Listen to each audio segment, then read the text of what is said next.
Hello, everybody, and welcome back to the Create Your Own Nancy Drew Game podcast. And oh my gosh, you guys, I don't even have anything else to say because this week we have on the podcast Kaitie-naancypants on Tumblr. Yes. Oh my gosh. Every time I say your name, I use way too many A's. I'm like Nancy Pants, and I'm like, that's that is true. It's with two A's. Yes. But Nancy. Pretty much, Kaitie and I go way, way back from the very beginning of my Tumblr days, and her recently, I guess over a year ago, but anyway, recently created Clue Crew podcast.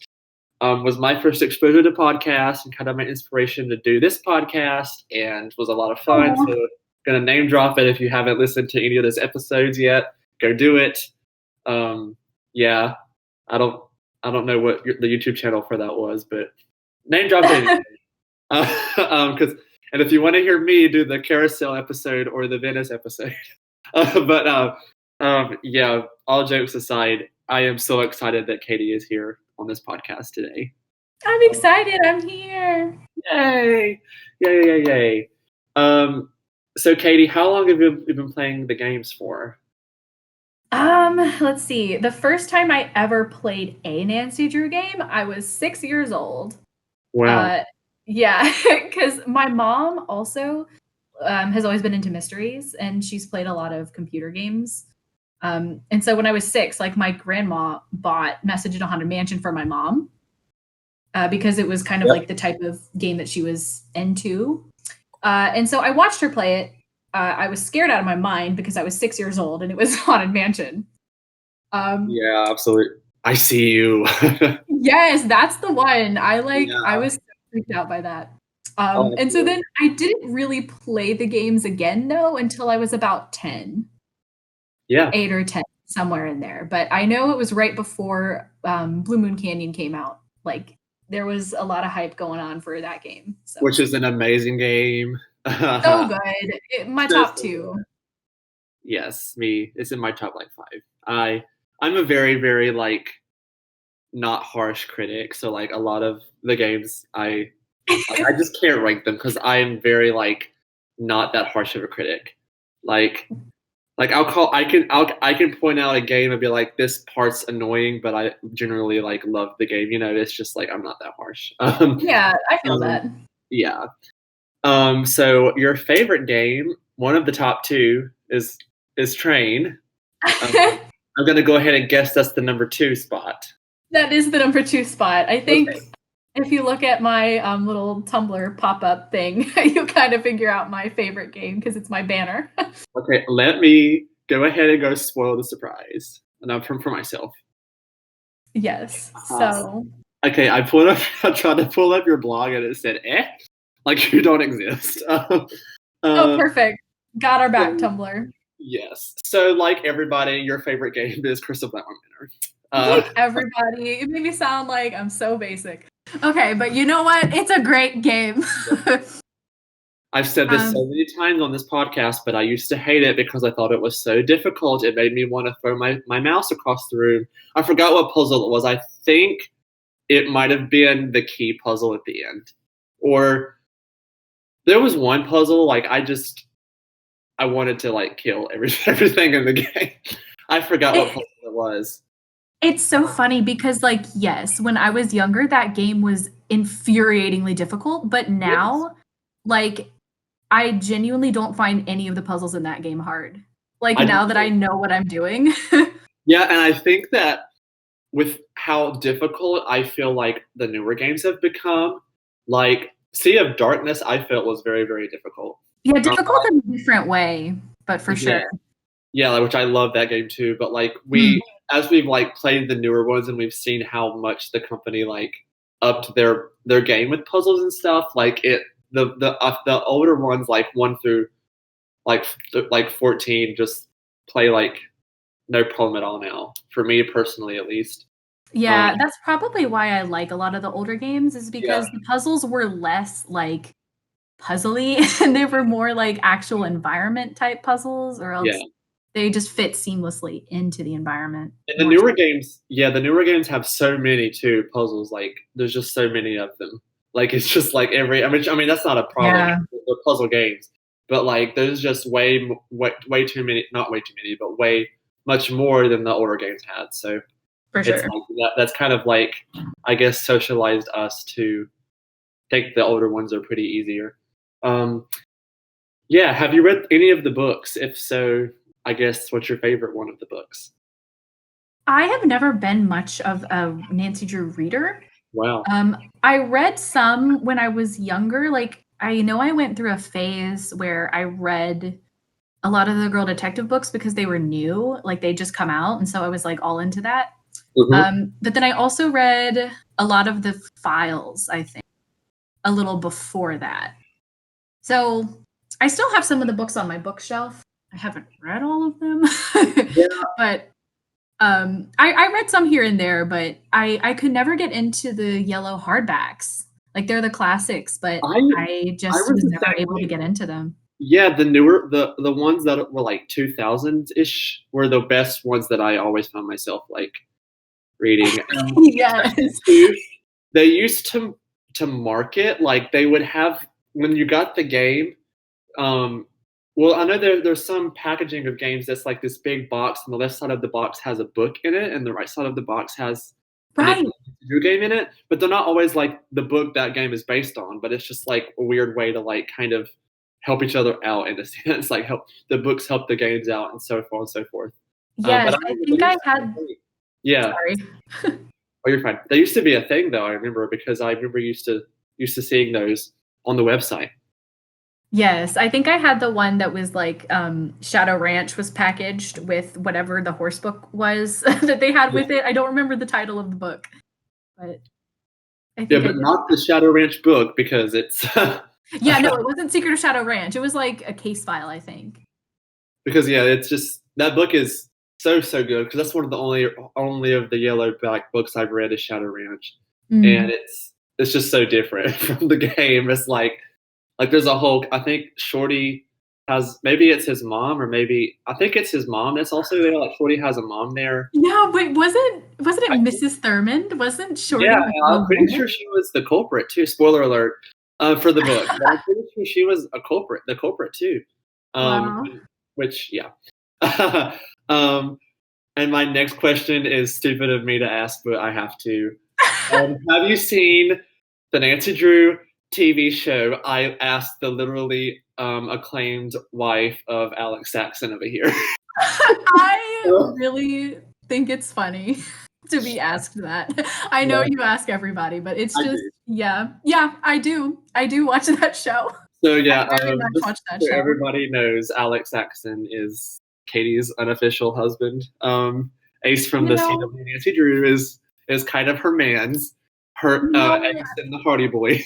I have to give a shout out to Megan because we kind of share him a little bit, but it's okay. Because you also like love the Hardy Boys, so it's kind of like you can kind of you can share a little love between all of the boys in the universe. The universe. The Nancy Drew universe, I mean. Yes. but and my kind of last icebreaker question is like, what are your outside stands besides the games? Like, what do you like to do with your free time? Nothing? Do you just sit here and play and do Discord all day? That's not far from reality, actually. No.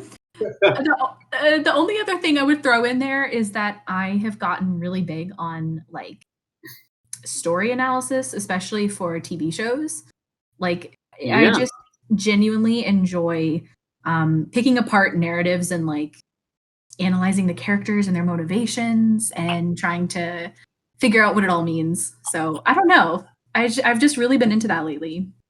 And I do write occasionally, but you would be a good person to write one of these games because you like to write, but also you like to like truly break down the people that you're like watching or writing about. So you're not like trying to like pull a motive out of the hat just because you need to make this person the culprit, like which I mean can be argued to be the case for some of these games. People like I'm not gonna say any names, but like just certain games, sometimes it feels like her just kind of pulled their motive out of out of the water just to make that person the culprit, just to give Donovan's freaking corporate action or whatever. They like crafted their whole story, and then they realized, oh crap, we didn't plan a culprit. But you're the culprit now. When the story is crafted around that person being the culprit, those are the best games in my opinion. Not the I did not craft my story around the culprit. Hopefully it's good enough. I called you out before we even started. I called myself out. It's fine. Oh yeah. But I think that the best, it's not the best, but the strongest games in the series come from when, like, you know, it's just everything that's happening can be traced back to this one person. And it's not like, and there's subtle hints there too. It's not it's not like the hints come at the very end or this person just shows up and it was like, it was me the whole time. And Nancy's like, well, wow, you didn't, I didn't find any evidence that you had anything to do with this. Where'd you come from? Like, is this just for attention? What is this? Yeah. Yeah. Definitely. I like the subtle hints. That's very important to me as a part-time storyteller. Yeah. So I guess we'll get into your game that was not crafted around the goal. And we'll start with the central mystery and plot. What is the main mystery that Nancy is trying to solve? How did she stumble across it? And like, is it based off a book, or is it just like a general like new concept that you just found interesting? Or okay, so before I start, I have to give the second shout out to Megan already in this podcast. Yes, Megan. Because I was scrambling so bad, Austin. I did not have a game plan. Oh my God. I talked to her literally this morning from the day we're recording this today. Oh my gosh.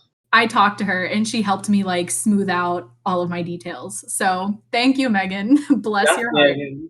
Yes. Anyway, this isn't necessarily based on a book. It's just based on a vibe that I've had in my head for a while that I think would be fun to explore. And as tends to be the case with me, the actual story and mystery itself is one of the vaguest parts that I have the least fleshed out. Oh, gotcha. Like I know what's generally happening, but anyway, yeah. Okay. So basically Nancy is hired by, it's called the Scottish Marine Directorate. So it's essentially just a branch of the Scottish government. It's very similar to like the Coast Guard or the Marines or whatever. Gotcha. Overseeing water related agricultural stuff. But so basically she's called in because this town, which is on the coast, fictional town, I don't have a name for it. You may name it if you would like to, Austin. I don't have a name. We'll just call it the town for now, just so until I get a better feel of what's happening. Yes. So it's a small town on the Scotland coast of Scotland. And one of the interesting things about this town is that it is very, very, there are a lot of sea caves.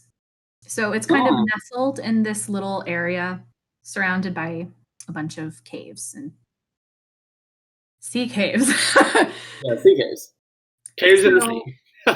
Caves in the sea. Yeah. Yep, we got it.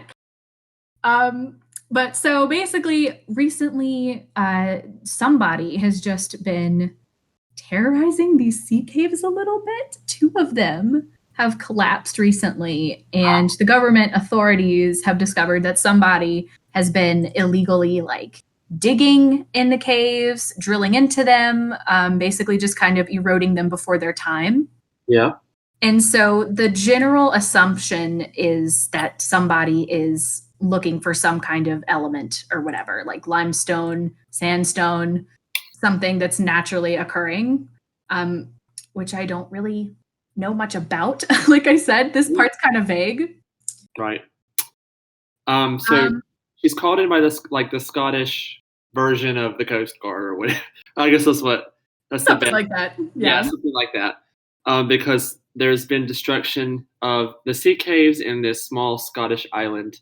Already, I just am getting like Deception Island vibes. I don't know why. I guess it's hearing like sea caves and then like island and then just like the general music in that game is very Scottish. I feel like I don't know. It's weird. Some of the jig music, yeah. Anyway. Yeah, that is something that I was like worried about when I was planning it. I was like, this is very heavily Deception Island vibes, but I like the vibes of that game, and it is still changing things because there's a lot more that I haven't gotten into yet. Yeah, right. So it's not. Yeah. Yeah. There's not going to be no Katie Firestone rolling up in a boat. Wow. Okay. Time to cross off my character named Katie. Yeah, exactly. I'm just kidding. There is no Katie Firestone in this game. Darn. I was ready to poison her with the sandwich again. Right. Right. So I guess you're kind of crafting this. The main thing that you're crafting this around, I guess, would be like the location, because I guess this location is one you've always wanted to kind of explore in the games. Yeah, it's honestly, like I said, it's a vibe, an atmosphere, just a general feeling that I've just always thought would be really fun to investigate. So it's like very kind of dark and rainy and foggy all the time. I definitely imagine it would be very foggy, like probably more so than Deception Island. Yeah, and see, I feel like it gives me vibes like it looks like Deception Island, but the sounds, like those ocean sounds and like the general like atmosphere sounds, sound a lot like Sea of Darkness. So it's like, yeah, I don't know why I feel that way, but I just feel like it's kind of like the love child of Deception Island and Iceland and Sea of Darkness, or Skip Rock. But it really kind of is. I had the same thought. Yeah.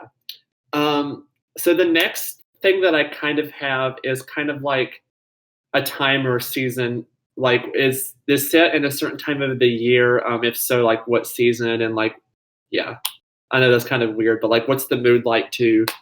We should kind of already said that, but still. Yeah. So definitely rainy and foggy. I don't really know about the time of year necessarily. Oh. But it would definitely be modern day. Yeah, gotcha. Cobblestone streets for sure.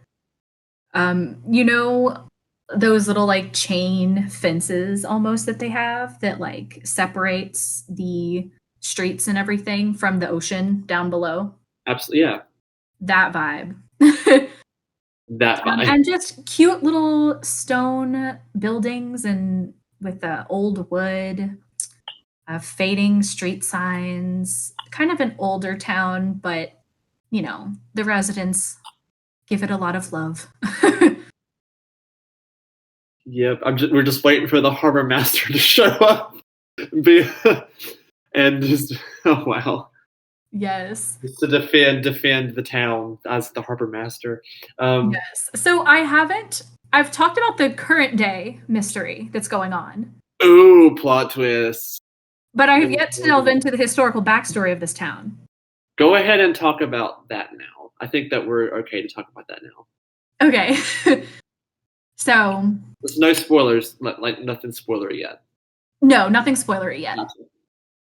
But so the legend of this town is that centuries ago there was this fearsome pirate captain that used to terrorize the seas, and he would dock here in this little town a lot and terrorize the residents. What else would you do as a pirate? I know, right? Yeah. Looting, pillaging, just generally being violent and awful, like, you know. I was just back to the pirate stuff. Yeah. But they called him Iron Blade. That's Iron Blade? Wow. Yes, this pirate is named Iron Blade. There's not much in the local history on him because the town likes to forget. But we will slowly learn more about who Iron Blade is and what he did and why he so frequently came to this particular town. Wow, so now we're getting into like lore, which I love. I love when the games do like lore stuff. Me too. Or general like backstory, like, you know, one of the strongest parts of Shadow Ranch is the Dork and Francis thing going on. Yep. So like just the general or curses, like Tomb of the Lost Queen, one of the strongest parts of that game for me is the potential curse happening. So just I love like the general lore of maybe this is not actually the culprit, maybe this is like something real that's actually happening because we're cursed, So just superstition, it's fun. It's so fun. Definitely. I love it in games when like history sort of intertwines with present. Yeah. Always so good. Every time. And sometimes I was today's years old when I found out that Lizzie Applegate wasn't real. So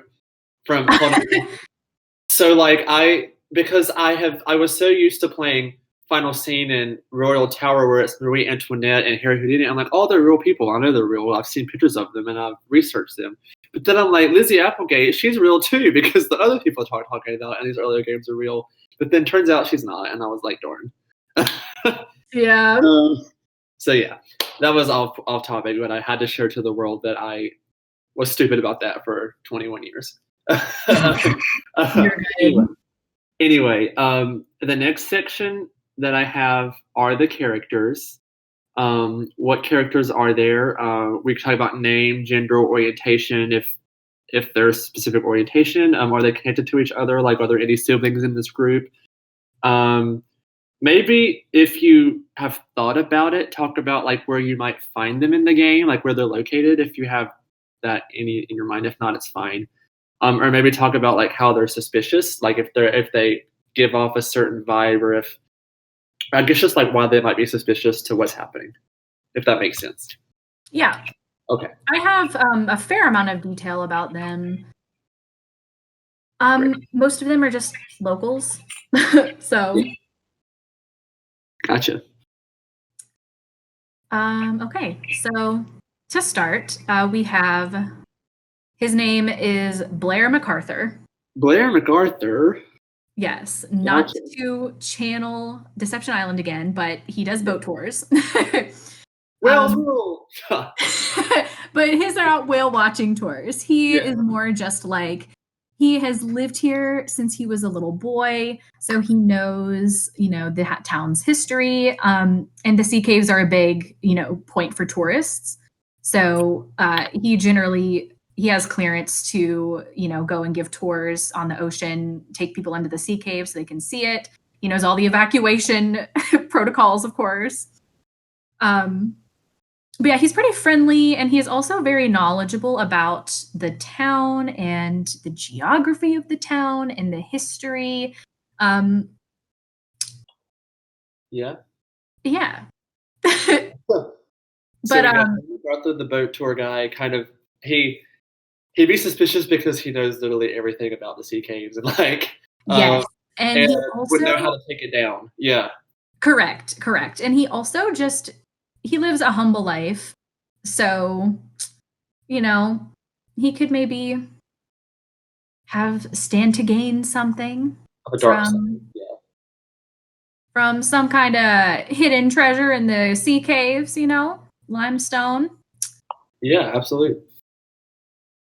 But so my concept is that the government has sort of like, they know this guy because he's been around for so long. And so they've also given him permission to kind of take Nancy to and from all of the sea caves so that we can investigate. So whenever we need to go out to one of the caves to like check a crime scene of the ones that collapsed, or check on, the ones that are still standing, to look around, he is basically the one who takes us out on his boat. Right, gotcha. This isn't like, say, you piloting your own dinghy all around the island. No. Like, you have to have somebody take you, because I guess, at this point, too, it's dangerous to go out there to the sea caves if they're being destroyed like that, Right. The sea business is not going well for him. Yeah. Right. Blair Macarthur. Indeed. Gotcha. Let's see, who is next? Next up, we have Nora Darrow. Nora Darrow, gotcha. Yes, she runs the front desk of the hotel that you're staying at.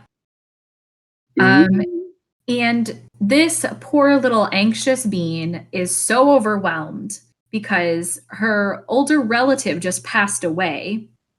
And her relative is the one who used to run the hotel, but Right. so now the hotel and all of its responsibilities have been passed down to Nora, and it was very unexpected and last second for her. So she's just been having to deal with a lot, so many responsibilities. And the hotel, rumor has it, is not doing very well financially. Oh, wow. And of course, as Nancy, we will find confirmation of that fact. And she'll go and be like, I hear you're broke. Literally. I heard the hotel is not doing so well. Yeah, I heard that I am the only guest here. Yeah, literally. Yeah, I know what happened to your mother. Yep. Yeah, so she is pretty much the hotel female version of Henry Boulay. Yes. Given all of this stuff from a dead relative, and like, what the heck do I do with it? Which is all too relatable with poor Henry Boulay. So she stays in this hotel. Nancy stays in this hotel, and Nora is there, and yeah, that's about it. Yes. Cool. So we got Blair and Nora. Mm-hmm. Okay, let me get my little third tally here. Okay, who is next? Next up, we have Eileen Barber. Eileen Barber. Yes. So what's Eileen's deal? Sorry? What's Eileen's deal? Let's find out. Eileen owns the local Pirate History Museum. Oh, fun. Yes. So you get to go in, you see all the model ships, and it has like the placards with information about, pirates who were from Scotland. There is very little, however, on Ironblade because of the tragic history of the particular town. Right. But you know what? I imagine that Eileen is very like bookish and kind of soft spoken. Yeah. But you can get some stuff out of her because she knows more than she lets on, because she does spend her life researching pirate history. Yeah. And yeah, she might have a secret or two that you'll learn about. Ooh, have you ever played the the hidden object games, the I Spy hidden object games for computers? I was obsessed with I Spy Spooky Mansion growing up.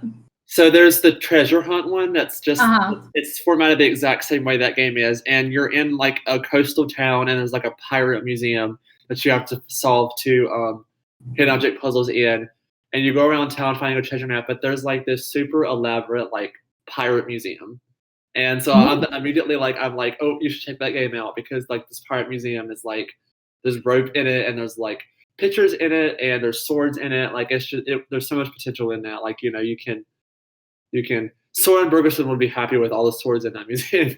I love it because like it's just such a cool concept to think of, just a pirate museum. Because I mean, where are those?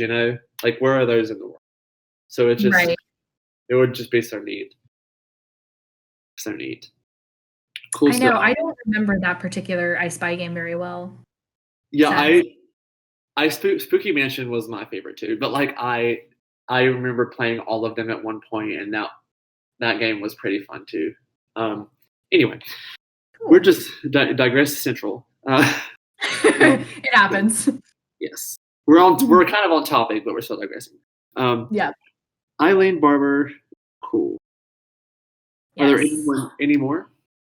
Yes, our last suspect is named Evelyn Abbott. Evelyn Abbott. Yes. She is a reporter from England, but she's chilling out. She's the only other guest in the hotel, probably. Yep. So she's one of two guests, one of which being me. Correct. Yeah. But yeah, so she's just been chilling in the town because she, for some reason, was very interested in this particular case with what's going on with the sea caves. Don't know why. But so, she's been in town asking questions, conducting her own little mini investigations as much as she can. She's very like kind of a straight-laced, strictly business kind of person, but she is willing to trade hot tips if you have any. So you could exchange information with her here and there. Gotcha.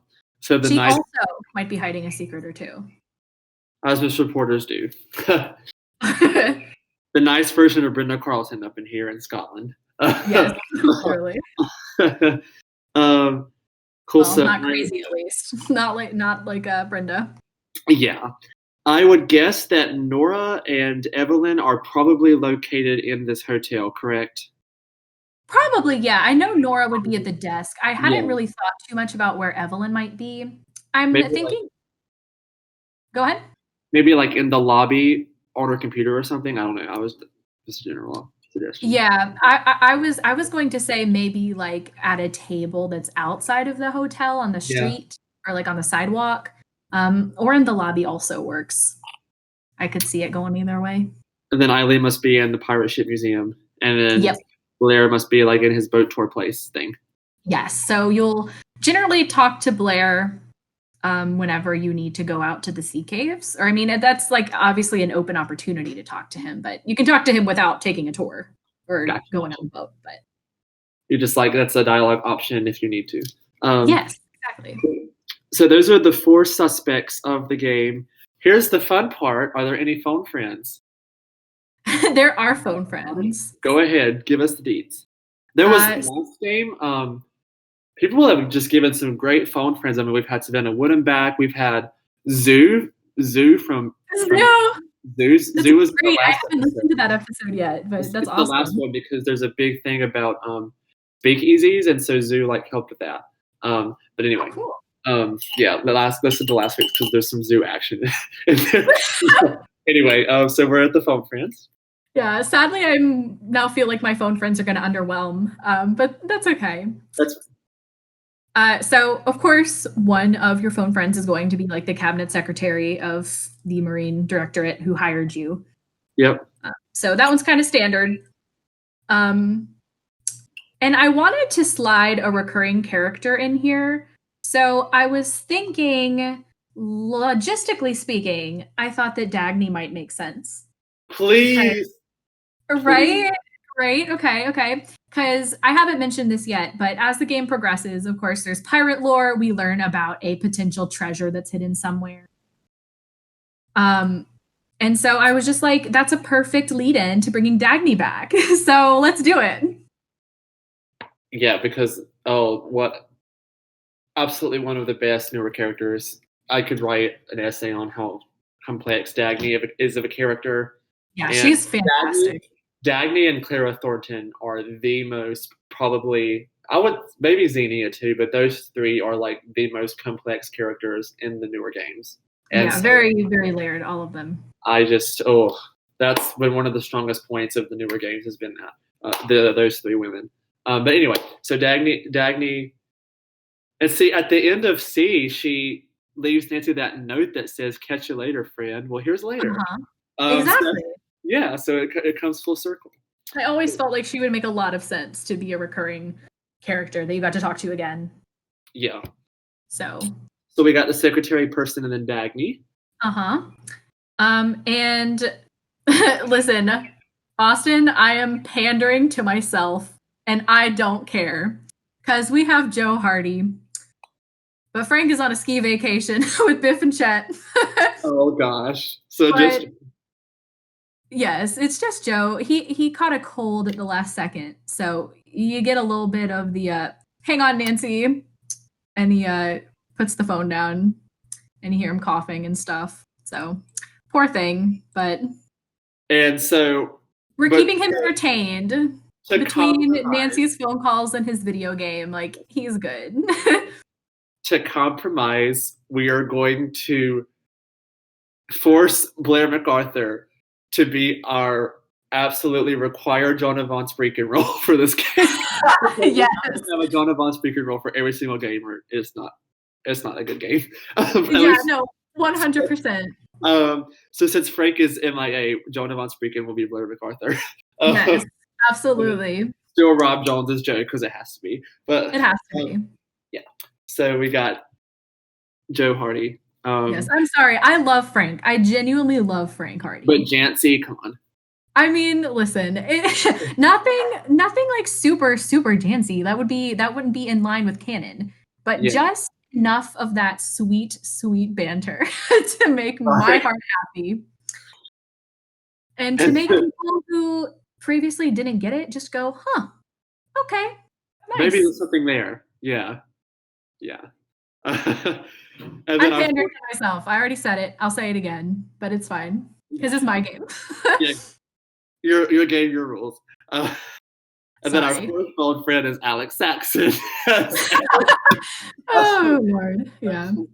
And then our fifth phone friend is Kennedy McMahon. Anyway, iconic. Nancy talks to herself on the phone. That's good. Actually, we have Secretary Dagny and Joe. Kennedy McMahon should be the new Nancy voice. I think there was another podcast. Somebody mentioned the favorite part of the phone contacts is when Frank and Joe have like their own storyline going on the phone. So this is a good a good one, I think, if they're like if they went skiing, because one of my favorite ones is when they're I think they're on the submarine and Deadly Device. I think it's a submarine they're in, and then there's just like every single game there's something going on with them, and I just love. It makes me want to like call them back. You know what I mean? Like, if it's just like Bess and like nothing's happening. I mean, I love Bess with all my heart, but like maybe I'm not as motivated to call her because nothing's really happening on her end. But when like Frank and Joe are like on a mystery and like you're trying to get the dates about their mystery too, like it's just fun. It's super fun. And you said something there that made me think like, okay, maybe Joe isn't staying home. Maybe he went on the ski vacation with them, but he got sick and they didn't.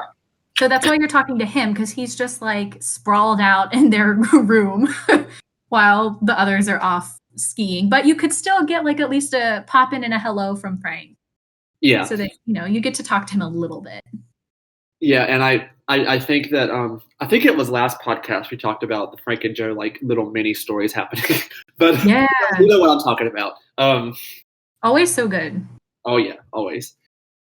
So great. We have a good lineup here. We have our obligatory Johnny Von Spreeken, so we're good. Yes, and also I was planning to have Carson be a phone friend for this game too, because he's kind of pushed to the side. I'd like some more Carson Drew in my life. Yes, golf ball Carson Drew. Yes, golf ball stand for life. And he might have some information on the Scottish government, or he can grant you access to research stuff. So he could be like a resource in a way. No spoilers, but I'm just waiting on one of these characters to be like a long lost descendant of Iron Blade. We'll see. Cool. So this next section will probably be fun for you, and that's puzzles. Do you have any puzzles to share that might be in this game? I have 0 puzzles for this game. That surprises me. I thought that you might like have fun thinking about puzzles. That's like the one thing that I did not have time to plan out for this game. Let's fake. I mean, this is a lore game, so there's probably going to be some kind of history puzzle at some point. Yeah, I have like a vague idea for an ending puzzle in mind, but I can't really go into that yet until we get to the ending. Otherwise, though, honestly, puzzles are probably my least favorite part of the games. Really? For some reason, I've always thought you just love puzzles. I don't know why. I hate long sequences of dialogue, probably the most in the games. But thank goodness they added that skip dialogue option at the end. So if you hate long sequences of dialogue, then Midnight in Salem is your game, girl. Oh yeah, I know. I had a great time. The best, yeah. Great time. But no, dialogue is good. It's just when it's too much and it goes on for too long. They really could have used the skip dialogue option in Shadow at the Water's Edge, and you know exactly why. Yes, but that backstory in that game. Oh, so good. And that game just impresses me. How much they were able to do in that game. Wow. Yes, just that in the Thornton Hall, the backstory of just someone dying that all the other characters know. Oh, it's so good. It's just really is. like that one. We're off topic again, but you know what? It's fine. We don't have anything for this section anyway. But in Thornton Hall, when everybody's talking about the night that Charlotte died, and like when they're talking about their individual experiences with Charlotte that night, like that one line that Colton has about how Charlotte was like crying and then gave him that piece of paper and like pressed it in his hand. Oh. Anyway, I know that game. Just the actual backstory and the whole concept of it's really like the theming for me. Yeah. How they themed it after the, good versus bad in the family. I don't know. It's great. Anyway.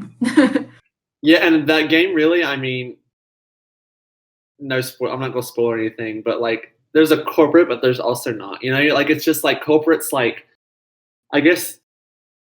I always thought like the corporate in that game was like humanity in a way. I don't know. It's weird. It's weird. But like, yeah, there's a corporate, but like they don't really get in trouble for what they did because they like everybody kind of knew that they were the culprit, and it was kind of like nobody wanted to specifically like say it was that person as the culprit because that person would like ruin their life. You know what I mean? It's weird. It's weird, but like it's better than everybody being the culprit. A lie. I thought what Labyrinth of Lies did was brilliant. I really. Oh, it is, and it's my favorite game. But I love that. Everybody did something, and it got confusing. But anyway, so we probably can. I think that some puzzles might come to us when we get to this next section, which is where you should just like describe everything you can think of that happens from the beginning to the end of the game. Like what, if you have, like maybe how this game starts, like where do you think that she would, like, would there be like a flashback to maybe the pirate lore as like the opening cutscene, like in Captain Pierce, or would there be like she just lands straight in Scotland? No, very little like backstory given yet. What do you think? I did not think about the idea of like a flashback sequence at the beginning, but I always enjoy those. I love those flashback sequences. But we might have to be careful with this one because it wouldn't be very good. You'll explain why. But I already have explained why. Some not great things happened. Oh yeah, he's not a great person. So maybe not, but we could potentially start it out with a cutscene of like the most recent sea cave collapsing on itself. Oh yeah, and that's easy to do because there have been a lot of cave-ins in these games. Yeah. And then maybe you see like a little motorboat going off like after it collapses. Yeah. And so we pretty much just go through the game. We learn a little bit more in bits about, I guess, Iron Blade, and also about the general town and the sea caves. I guess just talk about. I guess we'll go into the ending if you would like, or another part is I have a second chances if you have any potential game over sequences that you could think of. I feel like there's always going to be the option to have a cave-in second chance when you're dealing with sea caves. So that would be fun. And I don't have a whole lot of like actual in-game events and stuff that I was able to plan out, but I did have the thought like there should be a part where you go to investigate inside one of the caves, and when you come back out, Blair is gone. And so you're just like, excuse me, like, what am I going to do? Yeah. And where did you go? So maybe that would be a nice little danger moment. Yeah, maybe you have to like call for help or find something to create a signal, kind of like to have somebody come help you. Right. Or if you don't do it fast enough, she drowns. I don't know, or she's like, "I'll never leave," and she sits down and gives up. Yeah, and it gives a game over sequence. Good news, bad news. The good news, you gave up. The The good news, you're still alive. The bad news, you gave up. Exactly. Anyway. I love that. That's so funny. I'm sensing there's probably going to be a spot where you either sneak into the hotel desk area or you sneak into the museum. And you for sure. could get caught doing that. Maybe you could break something in the museum and yes. And Evelyn's like, get out of my museum. Or same thing with the hotel. Maybe like you could make too much noise and get caught. Hey, maybe that's one of the puzzles is like you have to break into the pirate museum and on one of the model ships or something or no, not on one of the model ships. Cause again, that would be channeling Deception Island too much. Or something could break like in Waverly Academy, like the United States map thing. And she's like, oh crap, somebody's going to know that I'm here. So I need to put it back together. And if you don't do it fast enough, you get caught. Because if she's like, if I leave this, I like the idea of a model ship actually, because you didn't put that together. You put Kaitie together in that game. That's true. So maybe it's a model ship and you have to rearrange the pieces in enough time, or you get caught. Because she's like, well, if I don't rearrange it, it's gonna just still be in the floor. Somebody's gonna know I was in here. Yeah. So maybe when she opens the door or something, the door smacks this model ship down, and you have to fix it in enough time, or you get caught. Okay. That would be fun. Yeah, I like that. And I don't know. I was also imagining if you can break one of the glass display cases, you get caught. Yeah. That would probably be a second chance too. Or is she stupid and just rings the hotel desk bell while she's back there? Oh my god, yes. At the hotel when you're snooping the desk. Those kind of funny game over sequences. Her doesn't push it in your face. You're not trying to save her. If you just do this thing for craps and giggles, it's a stick a chance. That's one of those things. I guess a good example is that lever in Cup of Curse. That's just there, but if you pull it, the gate falls on you. Right. It's not like her putting you in that situation where you have to escape or you do a second chance, but it's just there to give you a second chance if you do it. And that's what that bell would be. Yeah. There's always the potential, maybe she just walks off the deck, off the pier or the deck and just falls in the water. I don't know.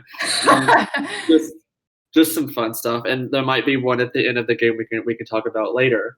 But now we're there, so let's talk about the end of the game.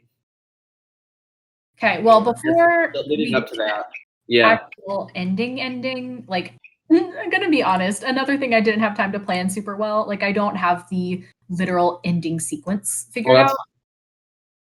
But let me go ahead and fill you in on some of the necessary information and secrets that we will discover along the way to lead up to the ending. So, as I mentioned, there are rumors of a treasure.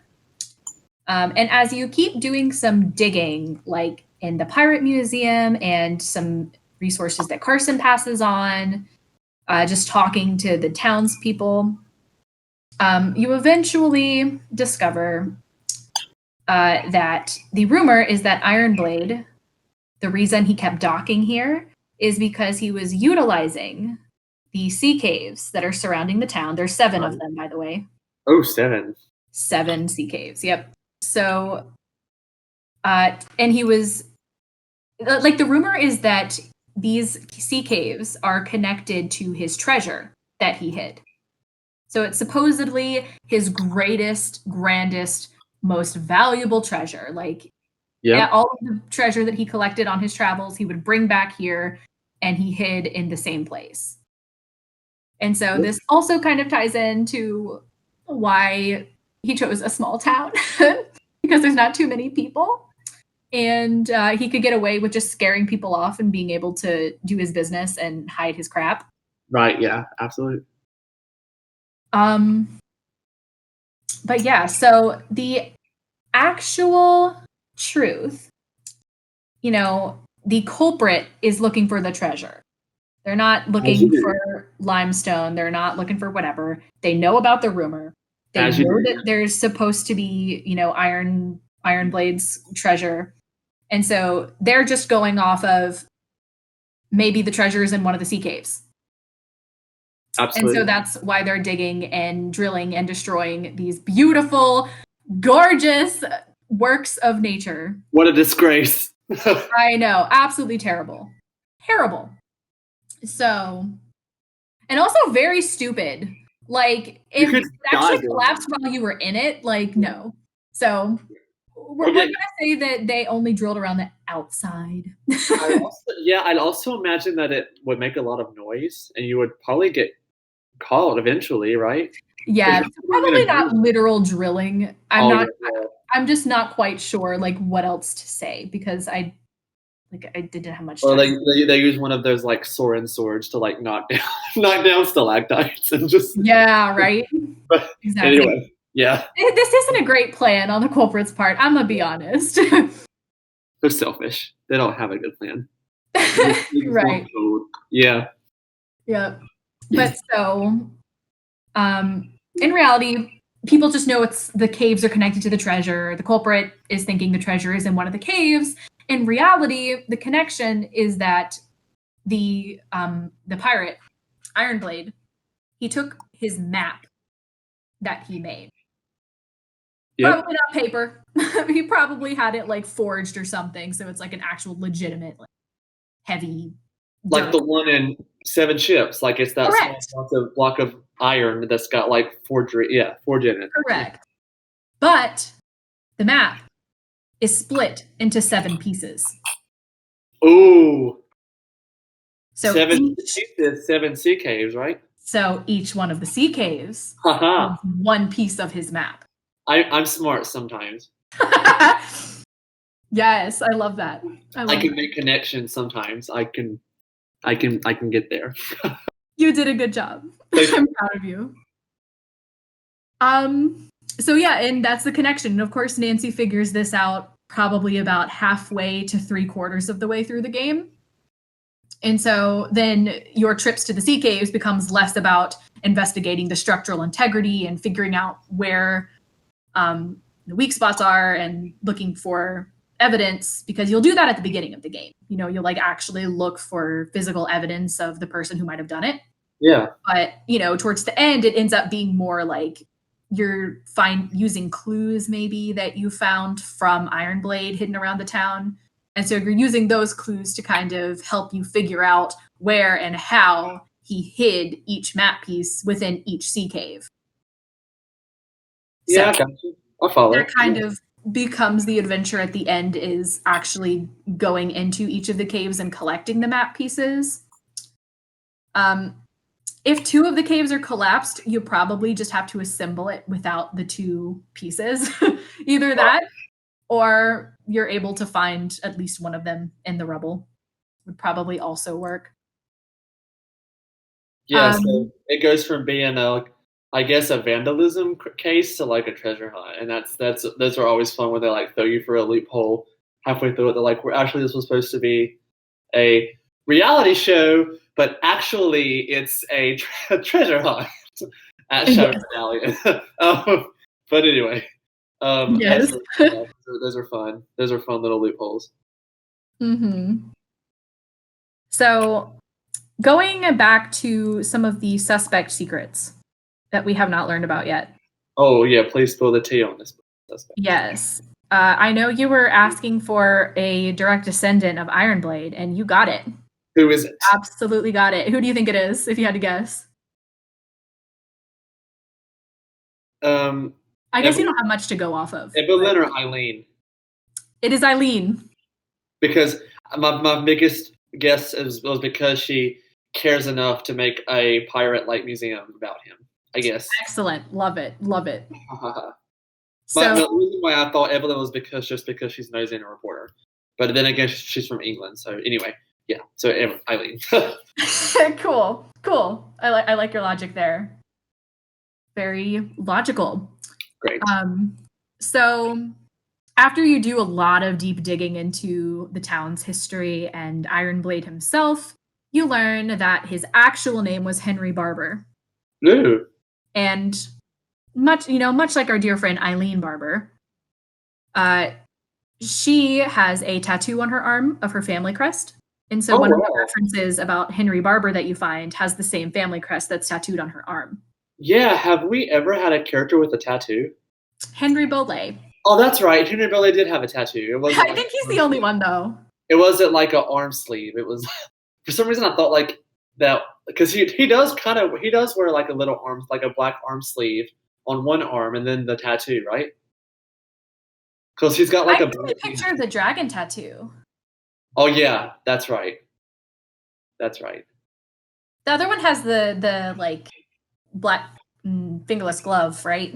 Yeah, that's what I was like. That's not. I was like, that's not a tattoo. That's like a sleeve. But anyway, I thought so. I couldn't remember for sure, but dragon tattoo. But anyway, so we now have 2 characters that have tattoos in this game, in this series. Yes. But so the direct connection with the family crest kind of becomes your evidence that, okay, you are related to Henry Barber. You are a direct descendant of Ironblade. What's your deal? So she has her whole confession. She's like, yeah, I know. I don't want anybody to know because he did terrible things to this town, blah, blah, blah. And then our other suspect who has the secret is Evelyn. And her secret, though, is that her ancestors were among those that were terrorized by Ironblade so viciously, just like everyone else in the town, that, you know, he ended up driving them away and they were forced to leave Scotland, and so they settled in England. And so that's why she's English. Yeah. Right. But it's also kind of why she's here at the town. Because she has a connection to the town. Like, this is where she knows her family used to be before they were run off. Excuse me. Gotcha. By Ironblade. So. Wow. So we got two secrets, 2 T's here. 2 T's, exactly. Great. Well. So by the end of the game, the only semi sort of puzzle that I said I kind of had an idea for is basically just when you have to assemble the map at the end after you have all the pieces. Gotcha. So you have to put that back together and it will eventually show you where the treasure's hidden, which again, I didn't figure out exactly where the treasure is hidden, but it's somewhere in the town. Yeah, I could also see maybe some kind of museum puzzle, like put this back together, or not besides the one that we talked about at night, but maybe just a general like learning about Scotland or just the pirates, or just pirate maybe. Ooh, what if there's like a puzzle related to pirate jargon that you have to like match the jargon to the definition, because I love language puzzles in the games too. So like, me too. Like a pirate jargon puzzle. Yeah, language puzzles are fun. I would be down for pirate jargon. Let's do it. We'll do it. There's like a pirate jargon mini game that she could do. Anyway. Yes, and I'd love something too that's actually about like Scottish heritage somehow, but I don't have details planned for that. But that would be cool. Yeah. Wow. So now is that all that's kind of revealed before the end, or is there anything else? I said I didn't know where the treasure was going to be hidden, and I still don't know for sure, but I'm thinking it might be kind of cool to have like a big dramatic confrontation on the cliff. Like maybe there's a big cliff in town. Oh yeah. And so maybe it's buried somewhere up on the cliff that overlooks the sea. That would be cool. Very that would be cool.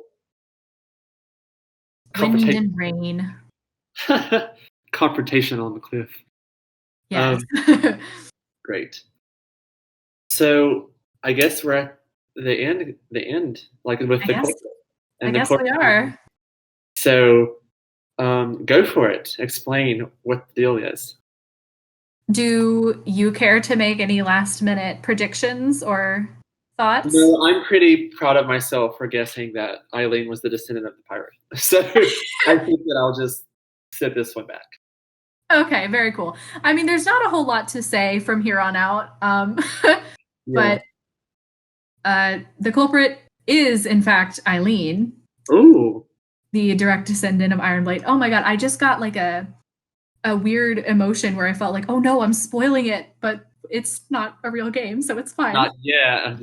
Maybe not yet. I have like a delusion that her's listening to these and are like, like pinning them, like taking notes. You might see a game similar to this one day. That would be so weird if like her's listening to this and like formulates a game based on some of what we're saying. But anyway, that would be not okay. That would be stealing ideas. And that would also be very unlikely because number one, what game is happening next? And then number two, I'm a small little country boy. They don't know who I am. Gotta pull a Laurie Gerard, Charlena Purcell catfight over the rights. It's my idea. You used it. Yeah, but if they want to go ahead and make my cruise ship game, they can go right ahead. You're like, please do it. That is an amazing game. You're on a cruise with a bunch of famous authors, and there's a ghost girl on the ship, and there's like a crime novelist and a fantasy novelist, and Charlena, of course, is a romance novelist because Charlena is in the game. It's so good. But I read your whole post on that game. It was a pretty great game. I was pretty happy with that.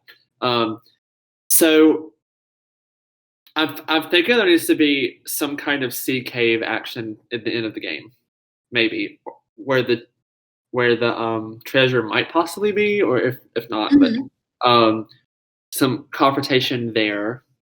I'm wondering if maybe like the cliff, the hypothetical cliff that I said maybe that is where the treasure's hidden. Right. Maybe that cliff is like where one of the sea caves is. Like a sea cave is part of the cliff that is, you know what I mean? Like I see. Yeah, I know what you mean. Yeah, absolutely. Maybe something like that. Yeah. And maybe like she tries to escape by, I don't know, running down the cliff and going into a sea cave or something, and you have doing a barrel roll down the cliff. Listen. And you see like the sky, then the grass, and the sky, then the grass. I'm trying my best. But I'm guessing Eileen's motivation is that, you know, she's family and she feels like it's hers. Correct. And she knows about it. And I mean, that's fair. I mean, if I felt like I deserved something because I was a direct descendant, I would go after it, you know? Yeah, and that would for sure, you're 100% correct. That was my original thought, like this is the main motivation. Yeah. But in addition to that, she does also run the pirate museum. And so having like the actual treasure would be a huge deal. Like that would be a massive pull for her business. Yeah, absolutely. We've seen that one before too. People doing stuff for their business. Yep. Like these people done everything. Great.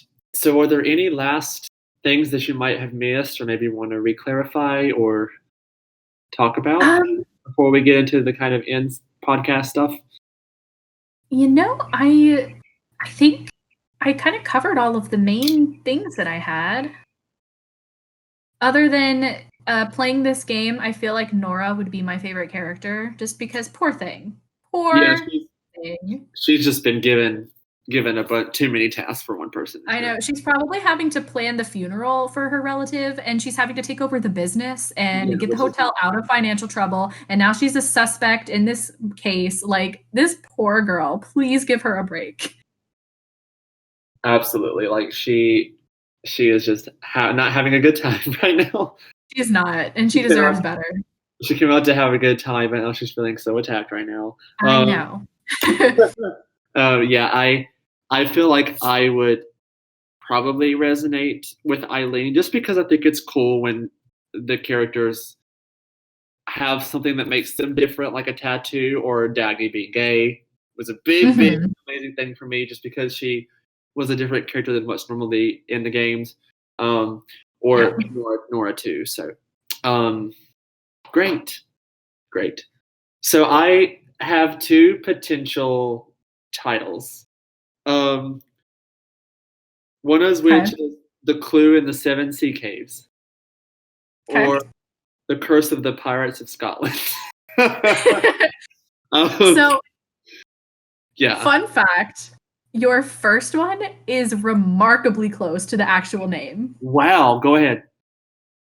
It's kind of a mouthful, but I've always called this game, because it's an idea that I've like been sitting on a little bit. Yeah.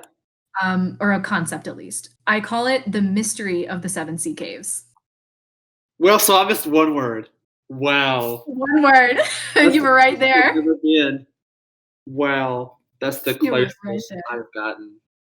And then I love talking about concept box art for the game. And the we'll talk about the box art first. Do you have like, if you had to like create the cover art, what would you want to emphasize on it? I'm thinking I would like to showcase like the environment a little bit. Oh, totally. So, show like the cobblestone street, probably the main street that you go down that has like the hotel and the pirate museum kind of in the same area. Yeah. So you see the cobblestone street and the street lamps, maybe like a faded sign and the chain fence that looks out over the ocean. And you maybe see the cliff face where the final confrontation takes place. But of course, you don't know that that's going to be the That's final what it is. confrontation. Yeah. And then maybe like at the top, like where the sky is, there's like kind of blending into the sky. You just see the vague like outline of Ironblade's face or his eyes or something. I was gonna ask if there's ever like a picture of him in the game, like Yes, maybe in the museum. Oh, gotcha. I'm definitely thinking there will probably be a portrait of him in the museum, Gotcha. especially since it's run by his descendant. Yeah, absolutely, totally. So yeah, and then also in one other corner, maybe like the entrance to a sea cave. Yeah. Just wow. To kind of be like a. Hey, this game was not kidding when it's called The Mystery of the 7 Sea Caves. Yeah, I wasn't joking. Yeah, like you're gonna be in some sea caves, friend. Yeah. And then my last kind of weird question, but I've always loved this question, is if you could choose a color, like a mood color that would be the disc color, what color would it be? I imagine this game having a vibrant but dark teal. Oh yes, I love me some teal. Kind of similar to, I don't know if you know off the top of your head, but the Deadly Device disc color. Yeah, it's like bluish, but not like blue. It's like yeah, blue. But yeah, I think this game would be leaning more on the greener side than the Deadly Device disc, but kind of like similar generally. The Castle Malloy disc is kind of Irish, and then so like kind of I would say like the love child of the Castle Malloy disc and the Deadly Device disc would be probably this. 100%. That is completely accurate. Yeah. Great. So that was the mystery of the 7 sea caves. And I guess for our closing remarks, I just probably never met Kaitie. I don't know anything about her really other than her name, but I'm probably one of her biggest fans ever, just because I just think that you are very smart and stuff. But yeah. Thanks. I'm crying in the club. You and Cammie like are a force to be reckoned with on this website. What are you talking about? You don't know me other than my name. Yeah, which I kind of do, but yeah, you know what I mean. We're we're internet friends, but yeah, you can only know like so much about your internet friends. But anyway, thank everybody for tuning in for the mystery of the 7 sea caves. This was a very, very digressive episode, but also a very good one. I was very excited about this episode, and we will be back next week. Bye. Whoop, whoop.